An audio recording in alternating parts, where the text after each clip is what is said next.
Honorable Minister Shri Nitin Gadkari ji, Minister of Road Transport and Highways, Minister Shri Prahlad Joshi ji, Honorable Minister of Food and Public Distribution, Shri, welcome to each one of you at the inauguration session of the Indian Sugar and Bioenergy Conference 25. Your presence here on the 11th and 12th of September is not only a recognition of the significance of the sector, but also a recognition of the shared responsibility we carry together to sustain the prosperity of farmers and to fuel our nation's energy security and to ensure India remains both. My leader, Shri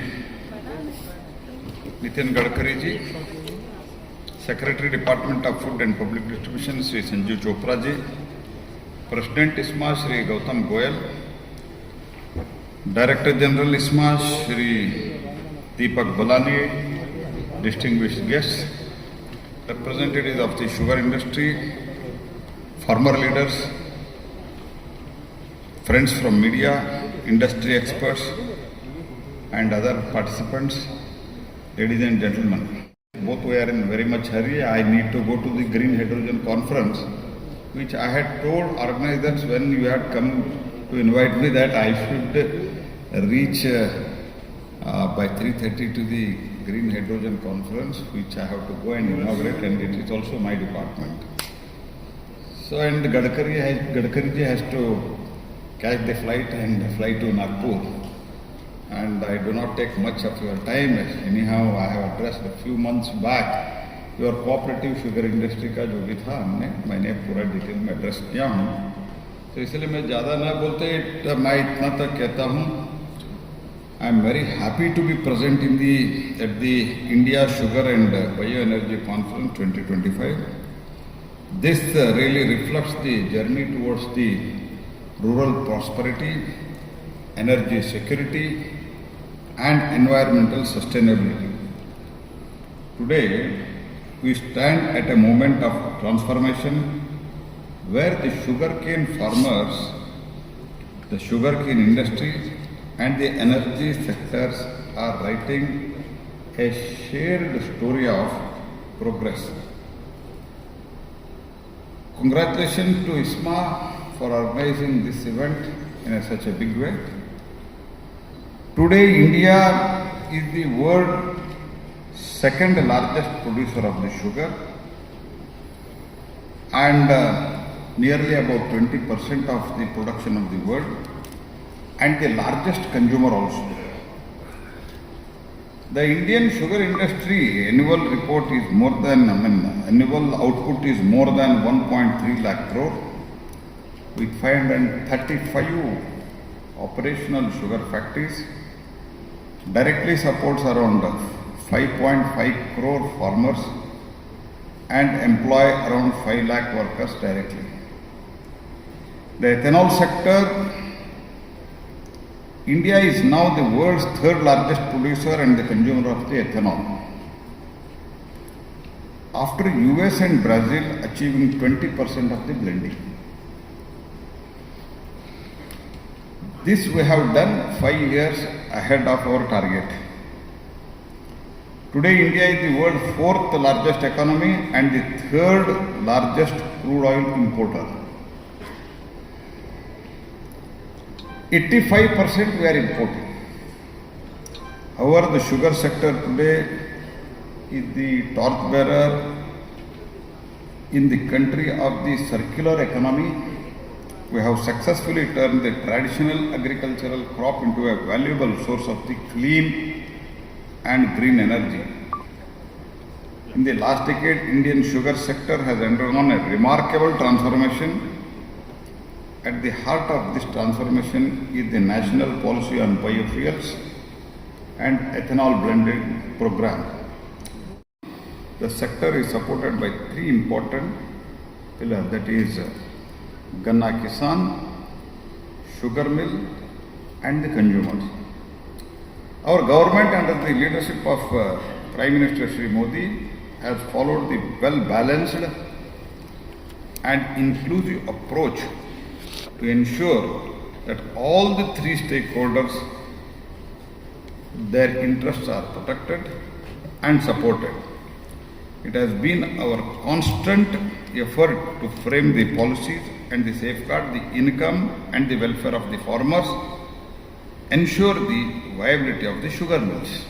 This has been constantly, we are keeping it in mind before taking any policy decision. And even now, whatever the demand you have put forth, with these interest keeping in the mind, keeping interest of the consumer, keeping in the interest of the farmers, keeping in the interest of sugar mill, we are going to take a decision. For the decades, sugar farmers have been backbone of the rural India.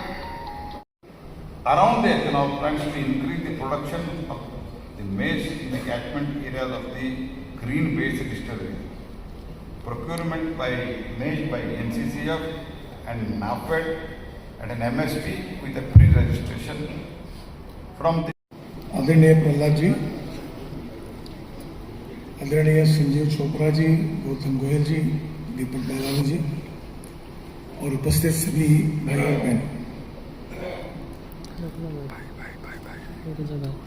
मुझे नागपुर जाना है और boarding शुरू हुआ है, तो मैं बहुत कम समय में अपनी बात रखूंगा।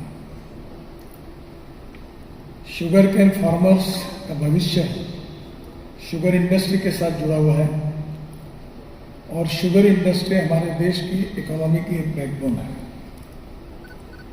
शुगर इंडस्ट्री की इकोनॉमिक वायबिलिटी, ये ब्राजील में शुगर का भाव क्या है और कितना शुगर प्रोडक्शन हुआ, इसके आधार पर अब निश्चित होने लगी है और इसलिए स्वाभाविक रूप से शुगर इंडस्ट्री के साथ अलाइड प्रोडक्ट्स तैयार करना ज़्यादा महत्वपूर्ण है। जो बायोफ्यूल में इथेनॉल की इकोनॉमी है, उसमें आदरणीय मोदी जी के नेतृत्व में हमारी सरकार ने अभी 20% तक ब्लेंडिंग किया है। निश्चित रूप से आने वाले समय में इथेनॉल के बाकी भी डीजल के साथ कैसे ब्लेंडिंग है, उसका भी प्रयास किया गया और उसमें सफलता नहीं मिली। तो विशेष रूप से इथेनॉल से आइसोब्यूटेनॉल और आइसोब्यूटेनॉल पर वो 10% डीजल में डालकर उसके प्रयोग हुए ARI में शुरू है और isobutanol as a independent diesel के अल्टरनेटिव के रूप में इसका भी विचार किया गया है, उसके ऊपर भी काम शुरू है। मुझे निश्चित रूप से खुशी है कि कल मेरे यहाँ एग्रीकल्चर इक्विपमेंट मैन्युफैक्चरर्स से ट्रैक्टर्स और बाकी सब और एग्रीकल्चर सेक्रेटरी भी थे और मीटिंग हुई और उसमें ये आइसोब्यूटेनॉल पर भी चर्चा हुई जो इथेनॉल से बनता है और ट्रैक्टर कंपनी ने इस बात को स्वीकार किया कि हम आने वाले दिनों में CNG और आइसोब्यूटेनॉल ऐसे फ्लेक्स इंजन पर हम विशेष रूप से ट्राई करेंगे। मुझे बड़ी खुशी है कि कुछ दिन पहले पूना में किर्लोस्कर ने आइसोब्यूटेनॉल पर चलने वाले जनरेटर सेट को और इथेनॉल 100% यूज किए हुए जनरेटर सेट को लॉन्च किया। हमारे देश में 22 लाख करोड़ रुपए के फॉसिल फ्यूल का इंपोर्ट है और हमारी पॉलिसी यही है कि इंपोर्ट को कम करना है और स्वाभाविक रूप से दूसरी समस्या है जो ट्रांसपोर्ट सेक्टर में फॉसिल फ्यूल के यूज करने के कारण 40% एयर पोल्यूशन होता है। तो एयर पोल्यूशन को कम करना, इंपोर्ट को कम करना और इकोनॉमिक वायबिलिटी के साथ सस्ता अफोर्डेबल फ्यूल उपलब्ध कराना। निश्चित रूप से आप सबको पता होगा कि आने वाले काफ़ी हमारे देश में राइस स्ट्रॉ से, परली से और उसमें बगास और स्पेंट वॉश और प्रेस मड का भी यूज करके विशेष रूप से CBG भी निर्माण हुआ और कॉम्प्रेस जो बायोगैस था वो भी हमारे ट्रैक्टर में यूज किया जा सकता है और आज विशेष रूप से इसमें जो लिग्नेंट निकलता है बाय प्रोडक्ट करके, उसमें सेंट्रल रिसर्च ऑर्गेनाइजेशन और प्राज के सहयोग से जो लिग्नेंट है वो पेट्रोलियम बिटुमेन में डालकर हमने नागपुर जबलपुर हाईवे पर 1 किलोमीटर रोड उसका बनाया और उसमें ध्यान में यह आया कि वो that is prove to be, जो सेंट्रल रिसर्च ऑर्गेनाइजेशन ने सर्टिफाई किया कि पेट्रोलियम बिटुमेन से वो अच्छा बना है। यानी हम लोग किसान केवल अन्नदाता नहीं, ऊर्जादाता नहीं, ईंधन दाता, ईंधन दाता नहीं बिटुमिन दाता और अब हवाई ईंधन दाता भी बन सकते हैं। इथेनॉल से कार्य शुरू है और मुझे लगता है कि आने वाले दिनों में ये जो बायो फर्टिलाइजर भी बनता है और इन सब के कारण निश्चित रूप से किसानों के अधिकारों की हम रक्षा कर सकेंगे। मैं आपको विश्वास देना चाहता हूं कि फ्लेक्स इंजन इसकी भी प्रक्रिया है, कोशिश जारी है। इंडियन ऑयल ने इथेनॉल के 350 पंप शुरू किए हैं, पर इथेनॉल का रेट काफ़ी ज़्यादा होने के कारण पेट्रोल के तुलना में उसकी वायबिलिटी नहीं है। इसलिए आने वाले समय में देश में जो इथेनॉल तैयार हो रहा है वो ब्रोकन राइस से भी होता है, बाम्बू से भी होता है, राइस स्ट्रॉ से भी होता है, शुगर केन जूस और मोलाइसिस भी होता है। और मुझे बड़ी खुशी है कि विशेष रूप से हमने जब कॉर्न से इथेनॉल बनाने की शुरुआत की तो इस साल कॉर्न का क्षेत्र 3 गुना बढ़ा है और जब शुरुआत हुई तब 1200 रुपये क्विंटल कॉर्न की कीमत थी मार्केट प्राइस और एमएसपी 1800 रुपये क्विंटल थी और आज इथेनॉल के कारण कॉर्न की प्राइस 2600 से 2800 रुपये क्विंटल हुई और करीब 42,000 करोड़ रुपए किसानों के जेब में गए। और इसलिए किसानों के हितों की रक्षा करना और economic point of view import को कम करना और दूसरी ओर देश में एयर पोल्यूशन को कम करना और सस्टेनेबल भारत में डेवलपमेंट करने के लिए, आत्मनिर्भर भारत बनाने के लिए इंपोर्ट को कम करके हम स्वावलंबी भारत अगर हमको बनाना है तो हमें फॉसिल फ्यूल को इंपोर्ट करने के बजाय बायोफ्यूल और अल्टरनेटिव फ्यूल पे जाना होगा। मुझे G20 के ब्राज़ील की कॉन्फ्रेंस में भी जाने का मौका मिला और वहाँ G20 के 20 देशों में अल्टरनेटिव फ्यूल और बायोफ्यूल पर आगे पूरे इसमें काम करने का निर्धार व्यक्त किया है। एयर पोल्यूशन हमारी गंभीर समस्या है और मुझे विश्वास है कि आने वाले दिनों में निश्चित रूप से आत्मनिर्भर भारत, स्वावलंबी भारत और विशेष रूप से वर्ल्ड की 3rd लार्जेस्ट इकोनॉमी अगर हमको बनना है, जो प्रधानमंत्री का मिशन है, उसमें ये फॉसिल फ्यूल के इंपोर्ट को कम करना बहुत ही आवश्यक है। अभी यहाँ आने के पहले मैं ऑटोमोबाइल इंडस्ट्री के कॉन्फ्रेंस में था और हमारा नंबर वर्ल्ड में पहले 7वां था, आज हम 3रे नंबर पर आए, जापान को हमने पीछे डाला और हमारा ये कोशिश है कि हम नंबर 1 पर जाए और नंबर 1 पर जाने में सबसे इम्पोर्टेंट बात कोई है तो इंपोर्ट को कम करना होगा और एक्सपोर्ट को बढ़ाना होगा। और मुझे विश्वास है कि आज हमारी ऑटोमोबाइल इंडस्ट्री निश्चित रूप से 5 साल में हम वर्ल्ड की पहली इंडस्ट्री बना सकते हैं। इसका कारण अल्टरनेटिव फ्यूल और बायोफ्यूल में जो रिसर्च चल रहा है, जो टेक्नोलॉजी डेवलप हो रही है, इसके कारण हम निश्चित रूप से आगे जा सकते हैं। आने वाले समय में शुगर जितनी रिक्वायरमेंट देश में है उससे ज़्यादा प्रोडक्शन है। अब ये हरियाणा सरकार ने बीच में ये पैडी न लगाने के लिए 7,000 रुपये की सब्सिडी दी थी। आप शुगर प्रोडक्शन लगातार बढ़ाते जा रहे हो और ब्राज़ील में भी प्रोडक्शन अगर बढ़ेगा तो सरप्लस प्रोडक्शन के बाद क्या दिक्कत होती है इसका अनुभव आप सबने किया है। प्रोडक्शन कॉस्ट के और मार्केट प्राइस में कोई फर्क नहीं रहा तो मुश्किलें आएगी और इसलिए इनोवेटिव अप्रोच में अल्टरनेटिव्स के बारे में सोचना और शुगर के प्रोडक्शन को कम करना, इसके सिवाय कोई पर्याय नहीं है। मुझे विश्वास है कि निश्चित रूप से Indian sugar and bio energy की जो कॉन्फ्रेंस है ISMA की, आने वाले फ्यूचरिस्टिक डेवलपमेंट में फ्यूचरिस्टिक प्लानिंग एंड विजन के आधार पर हमें और नए नए ऑप्शंस और इनोवेशंस पे सोचना होगा। केवल शुगर केन लगाते रहेंगे किसान और आप शुगर प्रोडक्शन बढ़ाते रहेंगे तो सरकार आपके साथ है, पर ये समस्या इतनी कठिन है कि आने वाले समय में इसकी दिक्कतें और पैदा हो सकती है। पर इसके जो इनोवेटिव बातें हैं, जैसे हिंदुस्तान में 95 लाख टन बिटुमिन लगता है और 45 से 50 लाख टन हमारी केवल रिफाइनरी की कैपेसिटी है। राइस स्ट्रॉ से बाय यूजिंग बायोटेक्नोलॉजी, बायोमास का उपयोग करके अगर हमने निकाले और ये लिग्नेंट निकला जो हमारे CBG से बाय प्रोडक्ट निकलता है, तो उसके आधार पर मैंने ऑयल कंपनियों के साथ भी मीटिंग की है कि जैसे इथेनॉल की खरीदी होती है वैसे ये लिग्नन भी 30 से 35 रुपए किलो के भाव से ऑयल कंपनी खरीद लें और बिटुमेन में डालकर उसका एक स्टैंडर्ड बनाए। और हम 40% बिटुमेन NHI में हम ही लेते तो हम उसको लेने के लिए तैयार हैं, उनसे भी चर्चा चल रही है। आने वाले समय में फ्यूचरिस्टिक डेवलपमेंट के साथ फ्यूचरिस्टिक विजन को अपनाकर we need to plan for futuristic development considering strength and weaknesses of the future.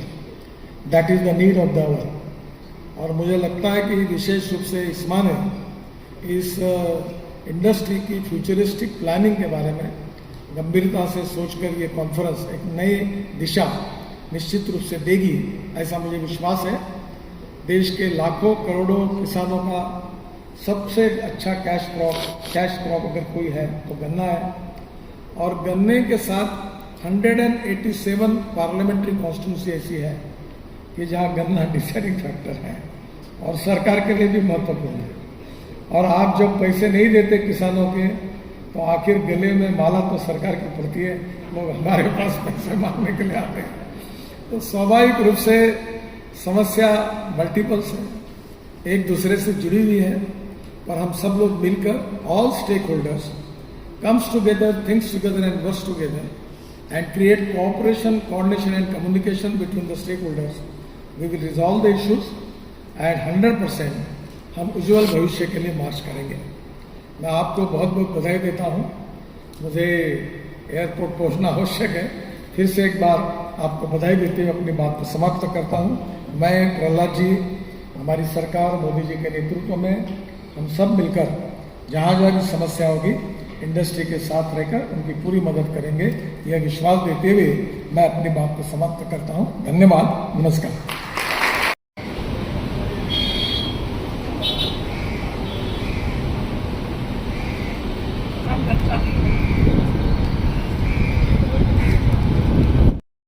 We can't put a number to it yet. We are still waiting for the estimates from the Agriculture Ministry. And once we get those estimates, we can probably have a more firmer and a more confident number. But yes, definitely the sugar numbers are going to be more than what we had last year. And are you also considering allowing export? It's too, as I said, the numbers are still not known. So once the numbers are known, only then government will have some kind of a platform on which we can take the decision. But if the situation looks quite comfortable, as it has been estimated and projected, if it is quite in a very comfortable position, government may give it a thought. How government? But why not? So always, as I mentioned earlier, the in terms of the parity of the sugar production utilization. So it is number one, we have the domestic consumption. Number two, we have the ethanol requirement, and number three, we have exports. So we are going to take an overall view depending on all the factors and also the stakeholder interests. So in case exports are warranted, then definitely they can be looked at. The industry is also asking for increasing the ethanol price. So there is the Ministry of Petroleum is looking into it, and I'm sure that they will take a considered view on that. How true is that, sir, the consumption of sugar has reduced? So I think I need to read the report which ISMA has just presented. So I think we will need to find out as to what are the reasons, because compared to last year, sugar consumption has gone down. Now the reasons, I'm sure the report which has just been released will have those reasons, and we also like to study those reasons. But yes, the numbers have come down. Just question on the sugar MRP price. There has been a long pending demand to revise the sugar MRP. MSP. Sorry. So seeking the current sort of situation, what is the rationale that government understand? Okay, are you in a position to look into this aspect, or how you would proceed? So the industry has given their representation that in the peak season, the MSP is required to be enhanced because the prices tend to crash and sometimes come close to or even below the cost of production. That is the contention of the industry. So we've got their representation. We are studying that, and we will take a decision which would be in the interest of the industry and also the consumers and the farmers. Is the government saying that there will be around 12 million tons of surplus this year? Is it a realistic number? I don't know, because the numbers are still not, it's all, we are right now guided only by what the numbers given by ISMA, which is 350. So once we have numbers also from agriculture, then we can triangulate and then see what are the reasonable Agriculture numbers are I think it should be coming next month. So other than this, there is a concern from the government point of view regarding the rice production because of the unseasonal rain, the unfavorable weather condition. Any take on the same? See, I do not feel that there will be a drastic reduction in the paddy production. There could be some reduction in pockets which have been hit badly by floods. But overall, I do not think we will be having any issue with regard to the paddy production, and it will be quite comparable to what we had last year. Okay.